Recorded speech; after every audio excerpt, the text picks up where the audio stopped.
Call the meeting to order. Please stand for the Pledge of Allegiance.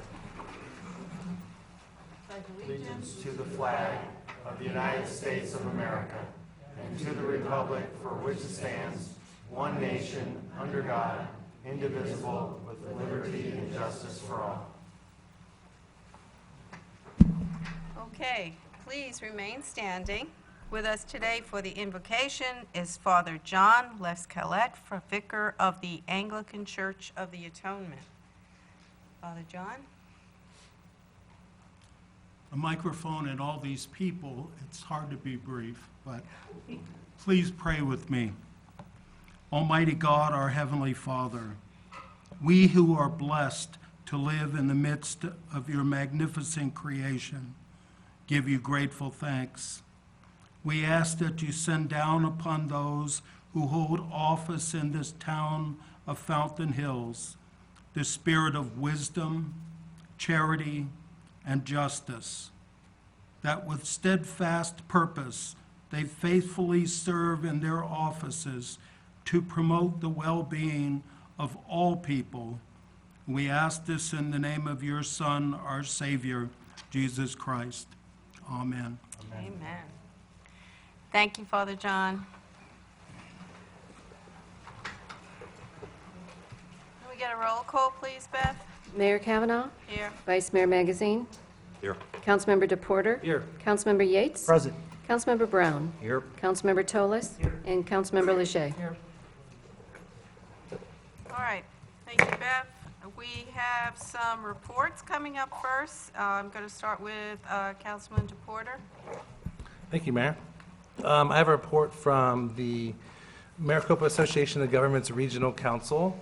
Just a couple of items. The first one being, I don't know if you've received your latest copy of Solid Waste Best Practices for 2017, but Fountain Hills gets mentioned in here about 20 times. This is a great manual, and I contributed to the staff here at Fountain Hills, a recycling program, just the different things we've done with Republic Services, with our rewards program, was highlighted as some cool things and some best practices. So that was nice to see. The final thing is just an expansion of legislation, actually federal legislation, to increase. There's something called a border crossing card. I don't know how many people are familiar with it, but it was a 75-mile radius that Mexican citizens can come into the state and do commerce, so shop, visit family, and do other things. They're actually looking to increase that to the whole state so that they can come in. Again, these are people who fill out paperwork and get this qualify for this card so that they can come in and out within a certain time period. But that's going to look to bring, according to the MAG researchers, an extra $185 million in revenue just through them shopping and eating and coming through our state and enjoying what our state has to offer. And finally, there's an update from the federal government. There's a critical urban freight corridor, which the 10 has been identified as that. I don't know how many of you are less fortunate enough to travel on the west side of town, but the 10, south of it, there's heavy logistics companies and not so much manufacturing, but trucking. So there's trucks coming out, getting onto the 10, going west to the Port of Long Beach and the Port of Los Angeles. This is a huge grant coming in to fund an additional left turn lanes, things as simple as that, onto the 10, so that more commerce can get moving when it's important to get out there. That's all I have. Okay, thank you. Now we have a report from Councilman Yates. Thank you, Mayor. I sit on the MAG Domestic Violence Commission, and October is Domestic Violence Awareness Month. So if you go to azmag.gov, you can see all of the events that we have planned. A lot of them are for awareness, but there's also some plenty of fun family things to do. I'll give a more in-depth report in October when we'll all wear our domestic violence awareness pins, but I just wanted to let everybody that this is coming for October. Thank you, Mayor. Okay. And now a report from Councilman Toles. Thank you, Mayor. I just want to report on the Fountain Hills Drug Coalition. I serve on that board, as you have requested that I do, and it's a fantastic organization. Its mission is community-wide collaboration. Fountain Hills will work together to reduce substance abuse among youth, ages 12 to 18, and over time among adults locally. and they had their first meeting of the year. As school has started, they have initiated the Above That Club for kids to join and to pledge to be drug and alcohol-free. The Safe Homes Network, anyone in the community that is going to pledge to have a safe home, meaning you're going to keep alcohol and drugs out of your house, that you're going to pledge that if you have people from the high school kids come to your home, that you are signed up for that program. It's great for parents to know the different homes that their children are going to. And, of course, the Text to Tip program is also under that initiative as well. So great organization, doing great work in town to keep our kids safe and keep them drug-free and alcohol-free. All right, thank you. Thank you to all three of you for giving up your extra time to sit on those committees. I attended the annual League of Arizona Cities and Town Conference in Tucson, representing the town and the town council. Grady attended, representing the staff. 3 students attended the youth portion of the conference, accompanied by Mayor's Youth Council Coordinator Heather Ware and IT Director Mike Chickarone. Our 3 students, Anthony, Peter, and Kyle, carried the Fountain Hills flag during the opening ceremony of the conference. They then attended several youth activities with other student groups from across the state. Grady attended the lunch with the students, discussing with them the duties, responsibilities, and educational requirements to become a city manager. It was great for the students to understand that side of running a town. Economic development is always a running theme during these conferences. How individual towns and cities are doing, how the state is doing economically. And a big part of the conference is the Resolution Committee.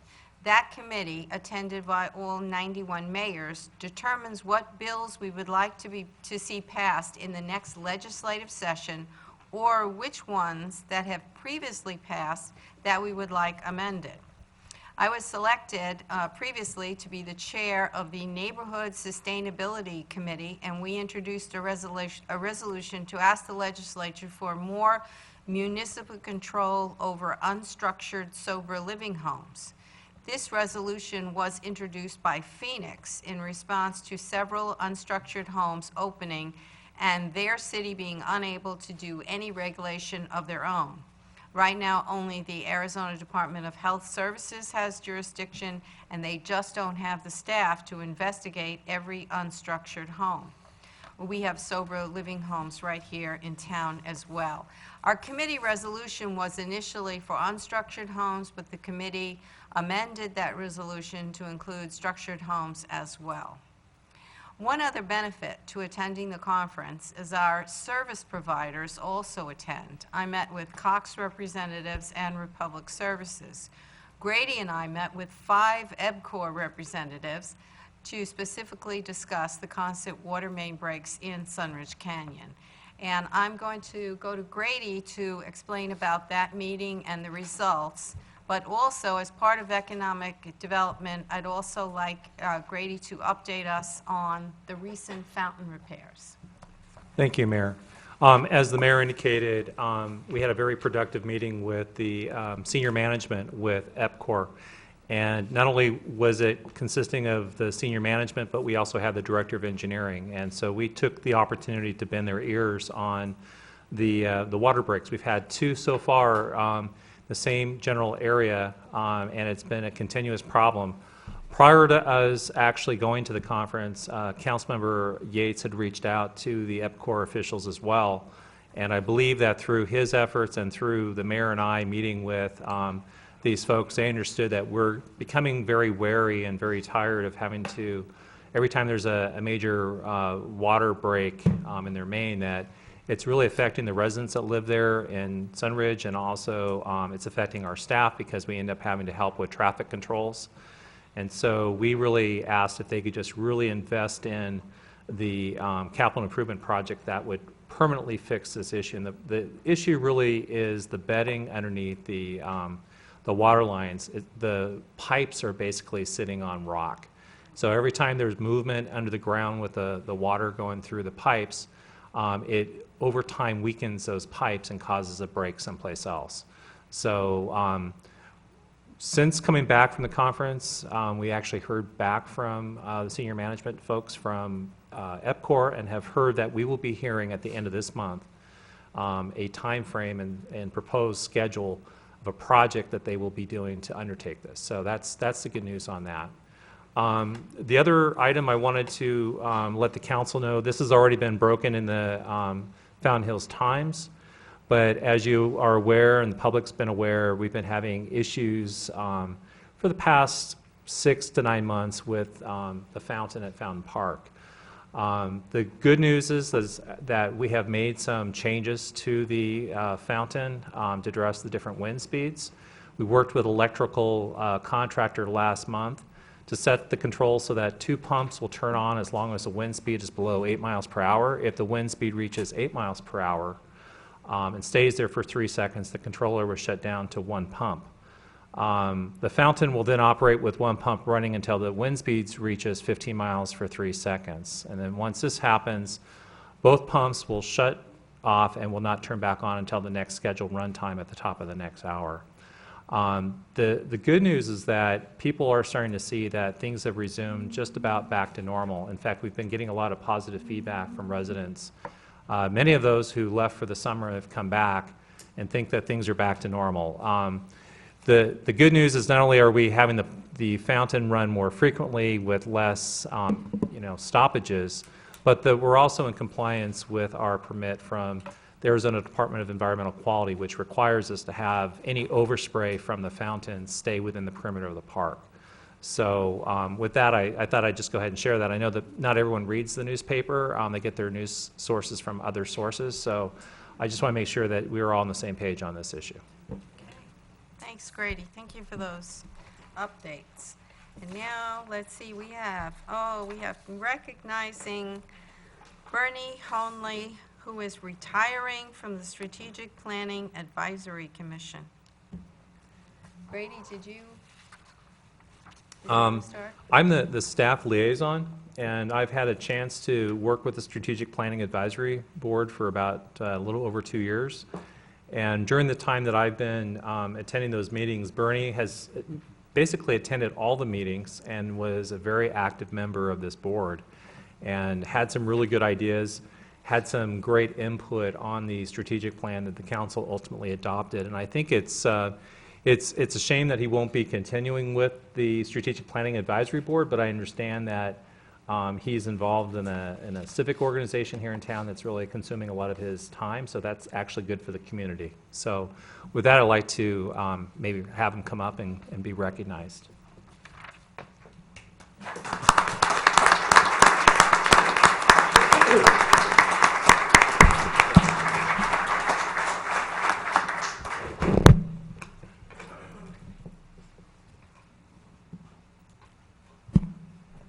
Bernie, this is our certificate of appreciation for all of the time that you donated, and you were a great member of the commission, and we're going to miss you on it, but we know that you're still going to be very active in the community, as you've always been. So on behalf of the council and all the residents, thank you for all that you've done for us. Thank you very much. Okay. It was a great learning experience, and I see there's a lot going on, so that's good.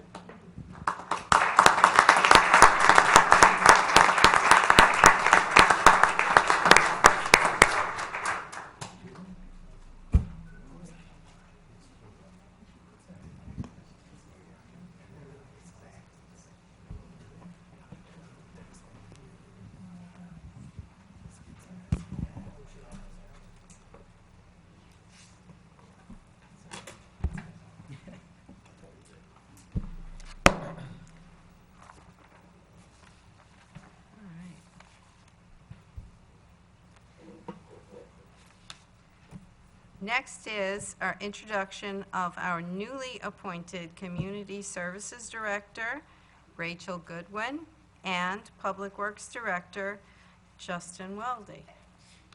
Please come up. You have to come up, Justin.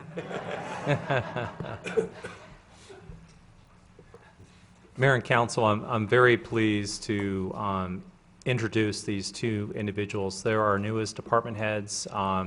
Give you a little bit of background on both of them. I won't take too much time. Ms. Goodwin previously worked 3 years as our recreation supervisor. Her position through this budget process was recently upgraded to recreation manager in recognition of her outstanding work. During her time as a recreation supervisor, she helped energize the special events and tourism functions of the town. And following the retirement of Mark Mayer last May, after 15 years of service to the town, Rachel Goodwin was appointed to serve as the interim community services director. And then we conducted an internal promotional recruitment. We had understood there might be one or more interested people who qualified for the position, so we went through a internal recruitment process of which Rachel successfully competed and became the new director. During her short tenure, Rachel has demonstrated her leadership and capabilities in dealing with a number of high-level projects and issues, including successfully addressing the operation of the fountain, as I mentioned earlier. Rachel recently completed the requirements for the Certified Public Manager program last June and became one of 100 CPM candidates in Arizona. She also plans to enroll in ASU's 18-month Executive MPA program in January. Please join me in welcoming Rachel.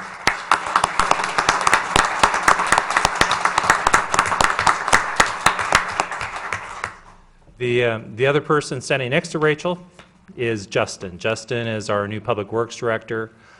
Justin is no stranger to the town. He's been with the town for approximately 11 years, 9 years as the Civil Engineering Inspector and 2 years as the Street Superintendent.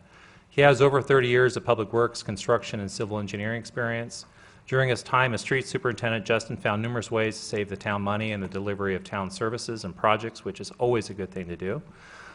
Shortly after becoming the Street Superintendent, Justin spearheaded cleaning up the public works yard and maintenance buildings to reduce the risk of hazards and employee accidents. Among Justin's accomplishments, he designed and constructed debris basins at 3 critical low-flow crossings, eliminated severe motorist hazards, and remedied unsafe work conditions for town staff and contractors. Justin holds numerous certificates relating to field operations and public works, and he, in his particular recruitment, we only had one qualified candidate in-house, which our rules, personnel rules require us to go out and have a competitive process to include outside applicants. There were 30 people that competed, and Justin managed to hold his own against the best of the best. Please join me in welcoming Justin Weldy as our new Public Works.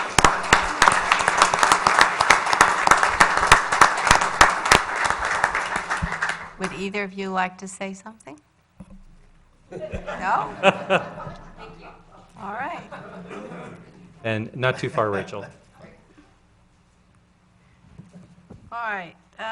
Recognition of the Fountain Hills Community Services Department for receiving 2 2017 Arizona Parks and Recreation Association Awards for Best Facility Award for populations under 25,000 for the Musical Instrument Park, and the Best Sports Program Award for Nerf Wars. Nerf Wars 2017 Best Sports Program instructor was Larry Fix. More than 500 kids have participated in the program over the last year. The Rotary Community Musical Park, Best New Facility. Co-chairs and directors of the project were Bill Pape and Steve Ryan of Four Peaks Rotary. Are you here? Sorry. Yes, Bill is here. Rotary is very well represented tonight. Yes. Major financial contributors were Fountain Hills Civic and Cultural Association, Greening Committee, Jenny Willagraw, Jerry Butler, and Susan Jones. Fountain Hills Rotary Club, Michelle Holcomb, past president, and Tony Pistelli, current president. Four Peaks Rotary Club president, Councilman Artolis. Or in your other hat. Okay, and I have the awards. And can you all join us at the front? Councilman Tolis, you want to put on your president hat?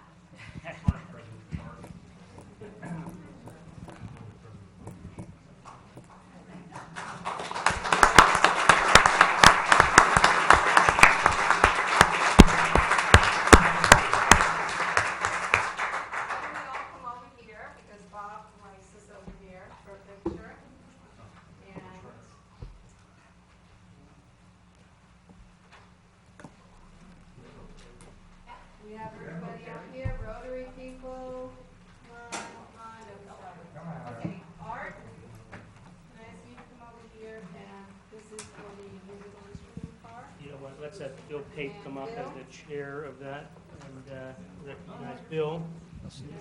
Here. So, Nerf Wars. Larry's not here, okay. Who's, anybody here representing the Nerf Wars? This is Corey's program. Corey, okay. So Corey, why don't you come over here and stand here with us? Nerf Wars. Okay. Does that work for you, Bob? I think I got it.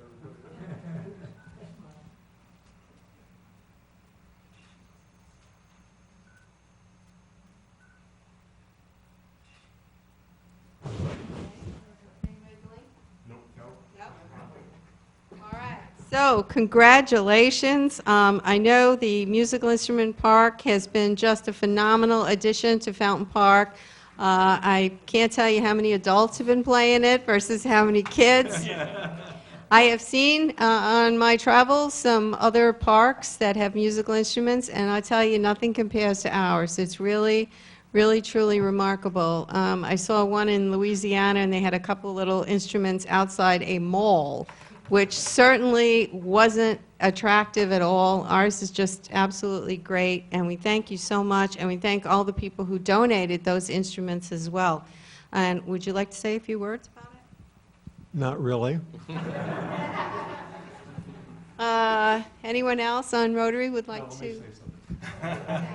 Let me comment that, first of all, Susan Jones is the one that did the design work as far as the landscaping is concerned. So she's an independent landscape designer here in Fountain Hills and works with the Greening Committee with Jerry Butler and with Jenny Willigrad, and she does a fantastic job. So all we had to do was just simply sell the instruments to individuals around town, so our job was pretty easy. Thank you. And Nerf Wars, I know that's really popular here. My grandson also does Nerf Wars, and I know they've done them inside and outside in the park, and it's been a great addition to our recreational program. The kids really love shooting each other. What's not to like, right? And Corey has done an outstanding job with the kids and with the program. Come on. All right. I just think that, well, Nerf Wars is just a great addition to our program offerings and is a great way to encourage families to be more involved in our recreation programs and to make our town, I think, a little more attractive to families. So. Okay, thank you. Anyone else like to? Okay, thank you to everyone.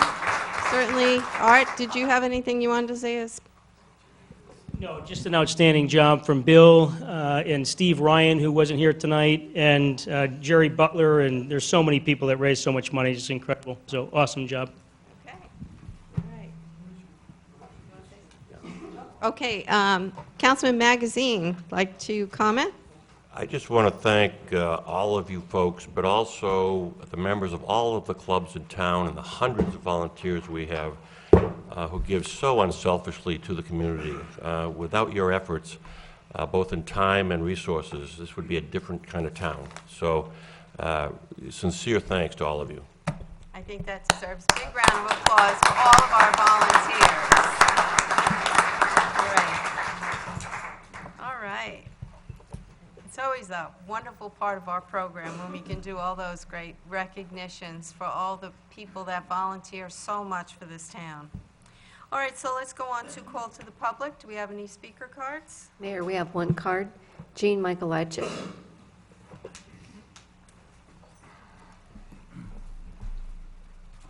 Good evening, Gene Michael-Isaac, Fountain Hills. My purpose here tonight is not to air private grievances. All of the events that I will discuss are part of the town's public records. Transparency and integrity are essential if citizens are to have faith in our government. I take an active interest in our town as a volunteer, an appointee, and as an interested citizen. When I read a presentation to this council about a lagoon proposal, certain statements did not sound correct. I sent public record requests to the Fountain Hills Sanitary District and to the Arizona State Parks Department and discovered that the statements attributed to those agencies were not correct. I wrote letters to our local newspaper addressing the statements. My actions apparently did not sit well with one council member who recently used his elected position and my volunteer and appointed status as an excuse to berate, insult, and defame me for my public comments. These personal attacks were through the official town email system. You all have copies. You've seen them. At its core, this councilman's email did not dispute the Lagoon facts that I uncovered, but instead questioned my right to expose the truth. The email accused me of unethical conduct, of divisive and partisan behavior. I take these allegations very, very seriously. The anger by the aforementioned town council member is not new. It has its genesis in my questioning an improper advertisement still being displayed in our town.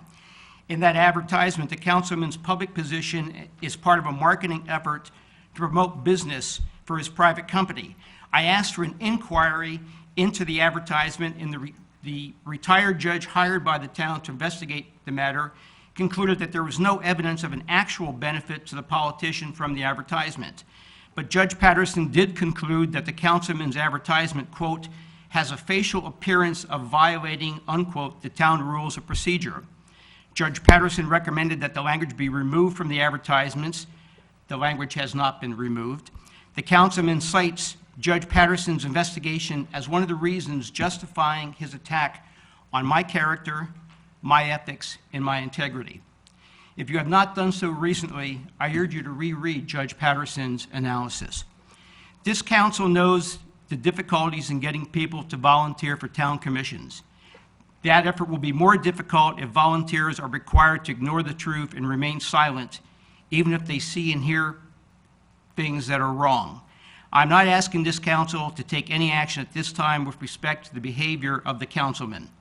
Moving forward, what you do as a council will send a signal to others who volunteer and serve.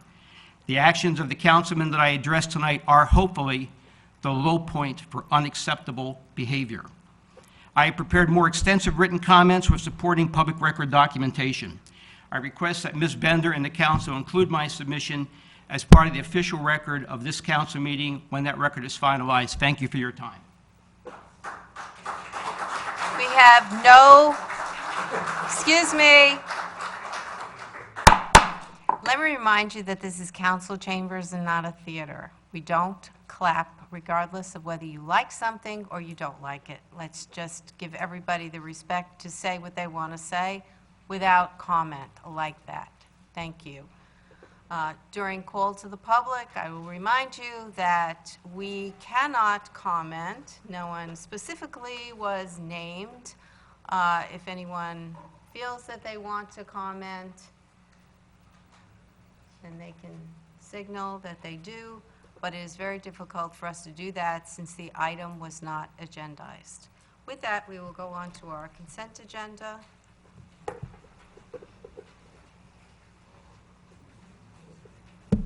Bev?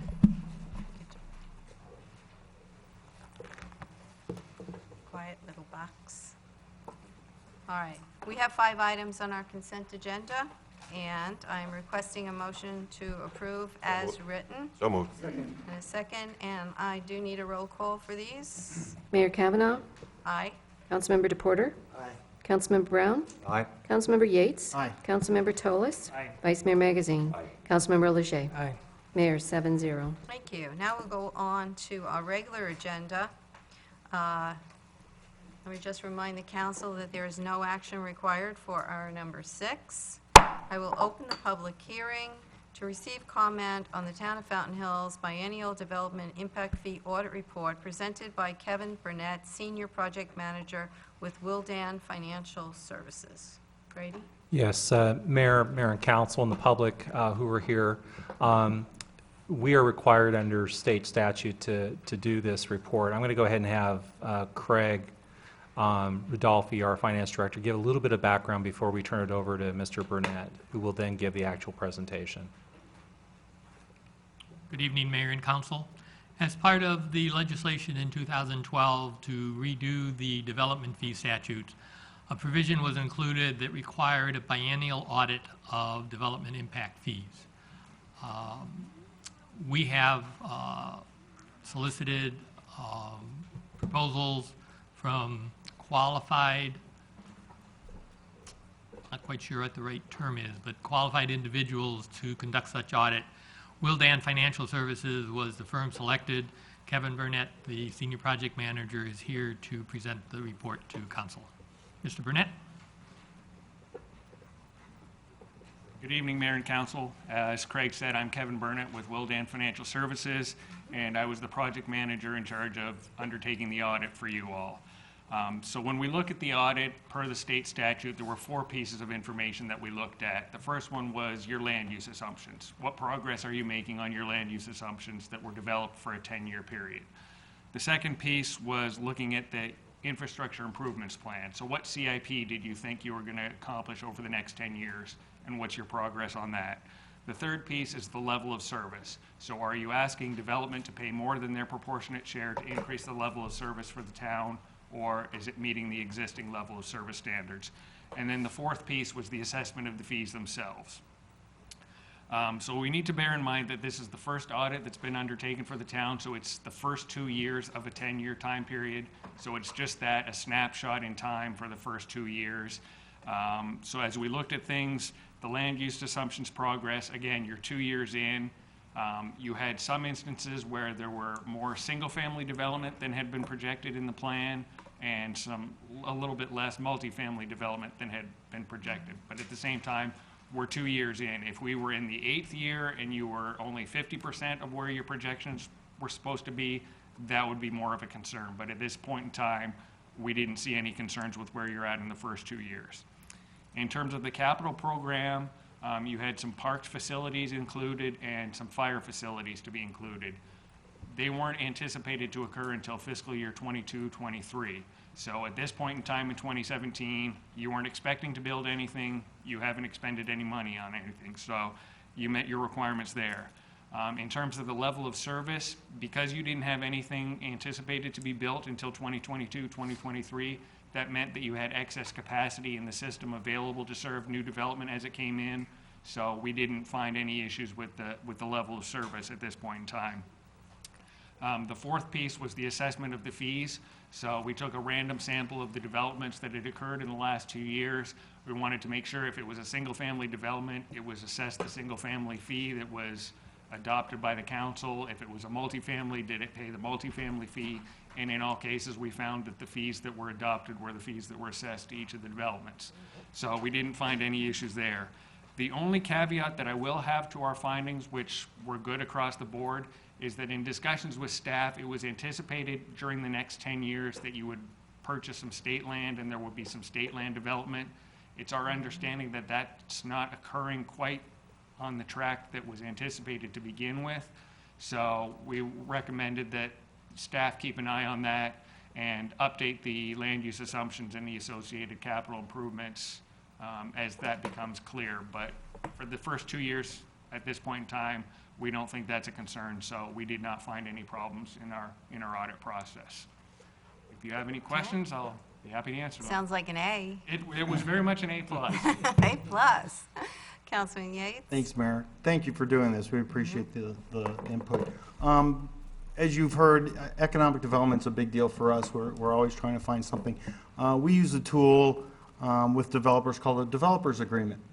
Within a developer's agreement, should the impact fees be addressed in that? Yeah, I've been doing this for about 16 years now, so the developer agreement is typically where we see those kinds of items outlaid, where impact fees are addressed and that kind of thing. In fact, that's the only place I've ever seen that issue come up. Madam Mayor, if I may, is there ever a situation where they'd be outside of a developer's agreement? In my 16 years' experience, I've never seen that happen. Okay. Thank you, Mayor. Any other Mayor, if questions? we can clarify what the question was addressing, are you asking, is there anywhere outside of a development agreement where you've seen fees waived?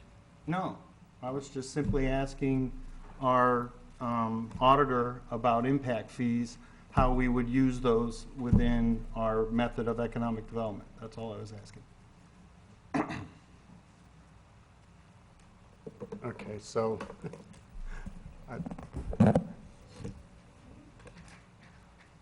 Any other questions for Mr. Burnett? Do we have any speaker cards on this item? No, Mayor. No, we don't? Okay, so if there's no more comment, thank you very much. Thank you. Thank you for the A+. Mayor, if I may, Sir, could you step up to the podium? You stated that you've never seen development fees not in a development agreement? If there's anything in the development agreement that says it will be waived if X is done, or there's a credit because the developer put in such and such infrastructure, I've only seen that in a development agreement itself. Thank you for clarifying that. That's extremely important. Thank you. All right, thank you. No more council discussion and no speaker cards, so therefore I will close the public hearing. For items 7, 8, and 9, we have one staff report. Speaker cards, if any, will be in the public hearing number 7. With that, I open the public hearing to receive comments on ordinance 17-09, an amendment to the Town of Fountain Hills official zoning district map for approximately 6.5 acres located at 13225 North Eagle Ridge Drive in Fountain Hills, Arizona, as shown in case number Z 2017-02 by modifying the previously adopted planned area development Copperwind Pad. And looks like we're going to Bob. Thank you, Mayor, members of the council. Copperwind is requesting some modifications of their PAD approval as well as their development agreement approval. The slides that you see up here on the one on the left is the proposed new Phase 1. It will retain the existing 32 hotel rooms. It will construct an expanded facility area, a new 7,890 square foot banquet space. It'll renovate the outdoor activity and pool areas. It will create a new building with 140 new rooms in the area immediately south of the current hotel lobby. And this building is also the location of one of the requested height increases that are due to topographic conditions. And Phase 1 also includes the south parking area expansion. This is a quick up, as I said, Phase 1. So this is the current lobby area. These are the hotel rooms which will remain. This is the new building being proposed, and then the south parking lot area is this area right down here, which would be expanded. Phase 2 is the one on the right.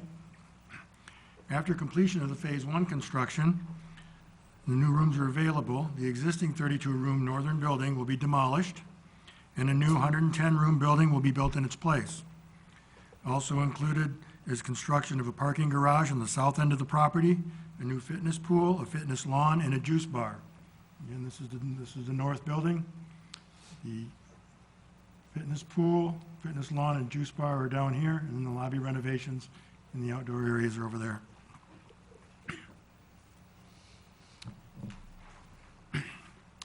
Phase 3 will construct 50 new rooms on top of the parking garage. So it'll be on top of this parking garage. An additional 3,870 square feet of new banquet space, a meeting room on the south end of the property. This is the location where the previous plan is shown. The overall phasing plan, this is on the right again. The pink area is Phase 1. This is the existing lobby, the outdoor areas, the new building, and then the south parking area. Phase 2 is in yellow. That would be this building. And then underneath here, the, what are you calling that? The fitness pool. Fitness pool, lawn, and juice bar, and then the garage underneath. And then Phase 3 is the green area, which is the units on top of the garage and the banquet areas. Some artist renderings. The top picture is the new building number 1, which is in the center of the project. The bottom right is the new building in Phase 2, and this is on the north end of the project, where the current existing rooms are. And on the bottom left, this picture shows Phase 3, the banquet facility on the south end of the project. This exhibit shows the building in Phase 1. We're really just looking at the top picture. It reflects the town's ordinance requirements that building height be measured from existing grade. The red line shows the approximate 50-foot height limit above the existing ground, which is the currently approved height limit. The green shaded area shows the portion of the building that exceeds that limit. As you can see, the terrain drops off significantly, a bit over a full story under this building's footprint. So one of the requested amendments to the PAD and development agreement is to allow for portions of this building to exceed 50 feet in height, up to a maximum of 75 feet on the downhill end of the building. This is a list of the requested amendments. The applicants are asking for approval of the new site plan, the new phasing schedule, and the building height waivers. During discussions with the Planning and Zoning Commission, the applicants indicated that they were concerned that the site topography under the new Phase 2 building may also create building height issues. So in addition to the 75-foot height waiver for Building 1, the applicants are requesting that Building 2 be allowed to exceed the 50-foot height limit up to a maximum of 60 feet. I'll pop back 2 slides, I'll show you, oops, went the wrong way. That would be this building they're talking about. I don't know if you remember, this hill comes across and then it drops down significantly. And there's 4 stories on this side of the building and 5 on this. So there was a concern that there may be a little bit over 50 on that downhill side. And fractional ownership and utility services, they are permitted uses in the base L3 zoning district, but they weren't included in the original PAD list of permitted uses. The applicants have requested that these uses be reinserted back into the permitted uses in the PAD to allow the hotel to have those options available in the future should they need them. Planning and Zoning Commission forwarded a recommendation to council to approve the proposal as presented, subject to 3 stipulations. The first stipulation was that Phase 1 building may have a maximum height of 50 feet on the northern uphill end of the building and a maximum of height of 75 feet on the southern downhill end of the building. Second stipulation was the Phase 2 building may have a maximum height of 60 feet. And the third stipulation was the Phase 3 building, this is the rooms on top of the parking garage, may still not exceed the existing height of 50 feet. Staff recommends that the Town Council approve the amended and restated Copperwind PAD and the First Amendment to the Development Agreement, subject to the Planning and Zoning Commission's stipulations. Thank you. Okay, The thank applicants you, are Bob. present if you have any questions. Yes, the applicants are here. Let's start with any council questions for Bob. Well, Bob is standing here. Anyone? Councilman Magazine? I'm not sure whether it's for Bob or not, but I just wanted to hear a realistic timing for construction, for development, for the various phases. I think we were told that quite a while ago. I don't remember what they were, and I suspect it may have changed. That's a good question for the applicant. Okay, any other questions for Bob? All right, then, would the applicant please come forward and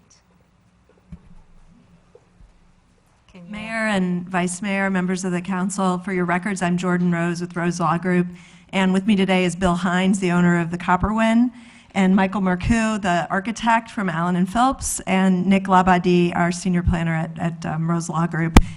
We're very grateful to Bob and Andrew, Marissa, for all the time they've spent with us over the last several months on this project. This is really just a clarification. Oftentimes in these big projects, as I'm sure you know, you come in, and in this case, we came in with some construction document discussion, and in the course of that conversation, realized there were things that we needed to clarify, like where we measure from grade and what the actual height would be from grade and where grade was.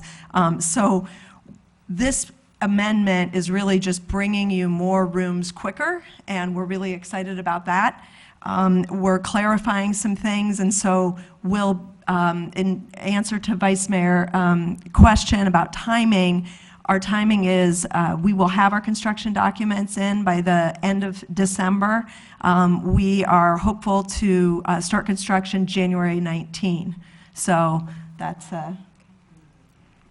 be open. Complete construction January 19. I said that, and then I thought I needed to turn around because that didn't sound right. So we'll complete construction January 19. So they're very excited about that, and you can see the renderings that are in your packets are very representative of what we talked about when we spent a good deal of time reviewing the project several months ago. And we would ask for any questions. I know there's a lot of supporters here tonight in the audience, and we just can't wait to deliver the product. Okay, thank you. Any other questions for Just a Councilman Hicks? clarification the documents are done by the end of December and the construction's done by 3 weeks later? Mayor and council member, yeah, the following year. I'm sorry if I misstated dates. Did I, like, No, did I say 19. 19? Okay, sorry. I apologize. It's been a long Tuesday for me. It's really Monday, I don't know. A year from. A year from now, yes, a year from there. They'll build fast, that's the answer.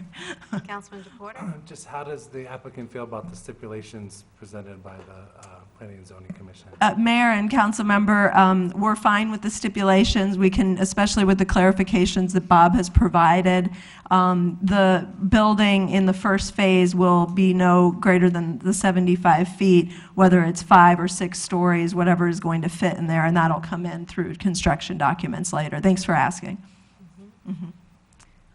Councilman Leger? Thank you, Mayor. Thank you, Jordan, for your presentation, and your whole team, very well done. Things are very clear when we review our council packet. Just a question I had for you, you may or may not have the answer. Some of your revenue projections, in terms of what were you using percentage-wise for occupancy on those projections? 90%, 80%, 70%, 75%?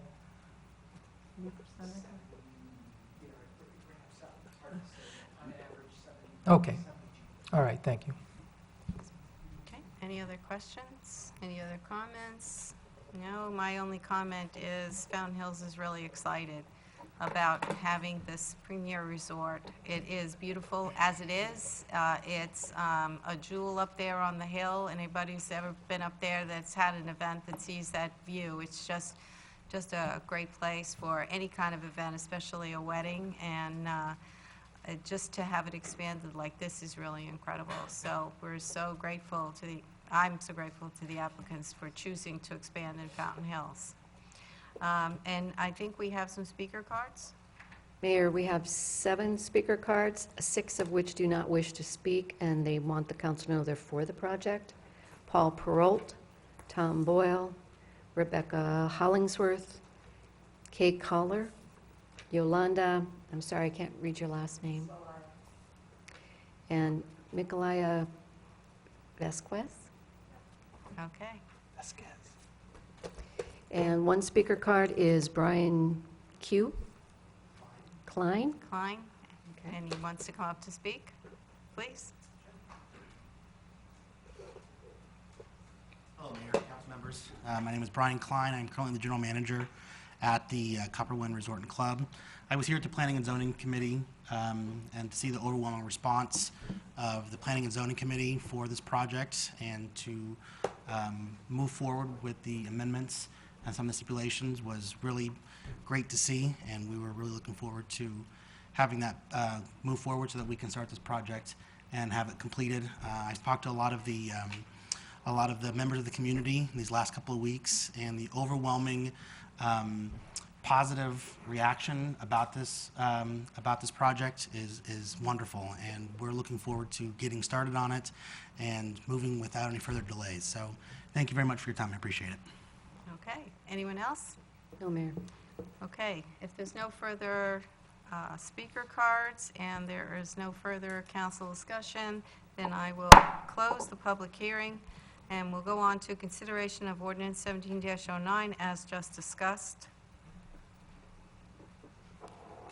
Bob? Nothing? Okay, any further council discussion? And all I need is a motion.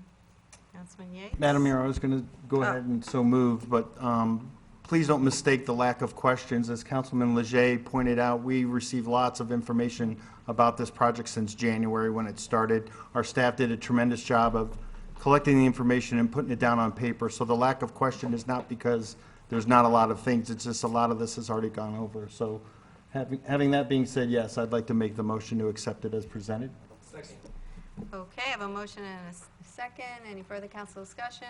All in favor? Aye. Aye. Any opposed? Mayor, 7-0. Okay.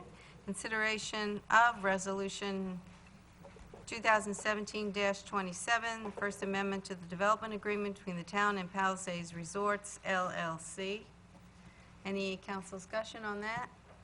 If not, looking for a motion. Move to approve. Second? Okay, and all in favor? Aye. Any opposed? Mayor, 7-0. For items 10 and 11, there will be one staff report.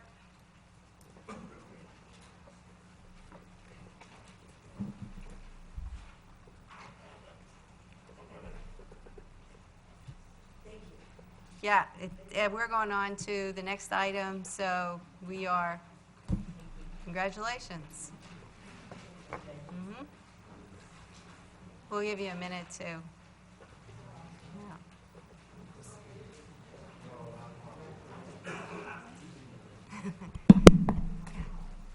We'll just give them a minute to get out. Marissa, don't take it personally. Okay, certainly a lot of people were here with them.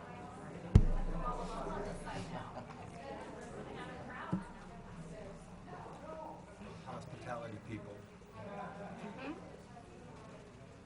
All right, items 10 and 11, there will be one staff report and a reminder that all speaker cards, if any, will be taken during number 10.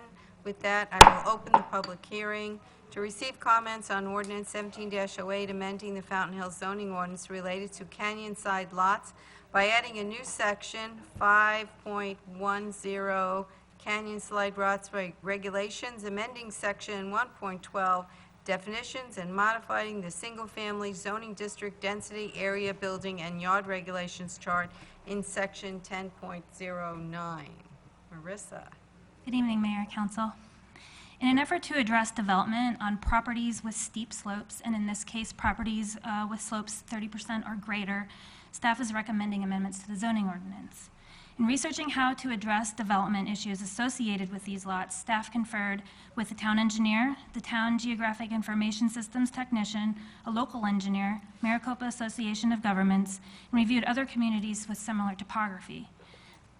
We found that Paradise Valley had a zoning ordinance that addressed various slopes, and staff discussed these types of developments with their staff rather extensively. After reviewing all of the data and information collected and using Paradise Valley as a model, staff is presenting the following recommended zoning ordinance amendments to address what we are calling canyon-side development.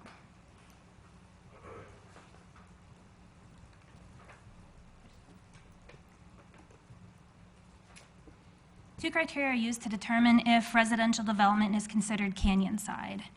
It must be on the downhill side of a road, and 30% of the area under the building footprint must have a, I'm sorry, I put that on there incorrectly. The area under the footprint of the building must be 30% or greater. I apologize for the mistype on the slide. Okay. If those two criteria are met, the property owner can reduce the front yard setback line to 10 feet. If the setback reduction is applied, the primary structure may have an overall building height of 50 feet while still maintaining a 30-foot height limit from natural grade at any given point. So this is an example of with 30% slope, and the setback is reduced to 10 feet. And this is the minimum slope of what would be allowed to apply this criteria to.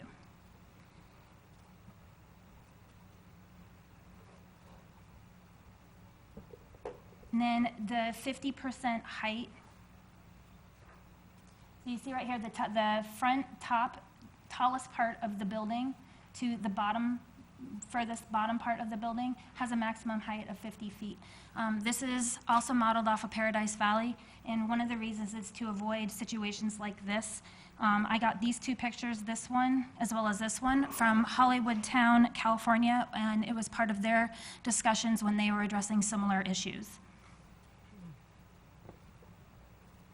And then here's an illustration with a 50% slope, and again showing that 50-foot height limit, 10-foot setback from the road, and the maximum of 30 feet at any given point from natural grade. So you can see that it pushes the development in, but you can still go the width of the property. It should be noted also that all hillside development regulations must be adhered to. Hillside development is in regards to properties that have slope, areas of slope that are 20% or greater. And so staff and P&Z are both recommending approval of zoning ordinance 17-09 in relation to Canyon Side residential development. 17. I'm sorry, 17-08, I apologize. Okay. Questions from Marissa? From council? Councilman Brown? No questions, just a thank you. I know that staff worked really hard on this. I'd like to thank staff, and I'd also like to thank a builder in town, John Fontaine, who's been in town since the late 70s building, because he is the one that actually brought this to us, brought this idea to us to allow us to build on extremely steep lots. And I commend John Fontaine for putting the time and energy into it, and I really appreciate what the staff has done to accommodate this. As we move into this new ordinance, I would like to think that we've got a one-size-fits-all ordinance, and as we run into different obstacles, different hillside sloping obstacles, that we would be open to the fact of adjusting and working until we finally get it to where the one size will fit all. And that would be my only request. But thank you so much for working so hard on this, Marissa and Bob. Thank you. Any other council discussion? Councilman Yates? Just to echo a little bit, real excited about the opportunity you're creating, because diversity of housing is such a big thing, especially with the diversity in lots that we have in town. So this is tremendous. Good job. Good job. Okay. Speaker cards, any? No speaker cards. Okay, then no further council discussion and no more speaker cards allows me to close the public hearing. Consideration of ordinance 17-08 as just presented. Any further council discussion? If not, entertaining a motion. So moved. Second. Okay, all in favor? Aye. Any opposed? Mayor, 7-0. Okay. Council discussion and direction to the town manager, we have none. And summary of council requests or recent activities, I think I covered mine. Anybody else? If not, just a motion to adjourn. So moved. All in favor? Aye. Okay. We are adjourned.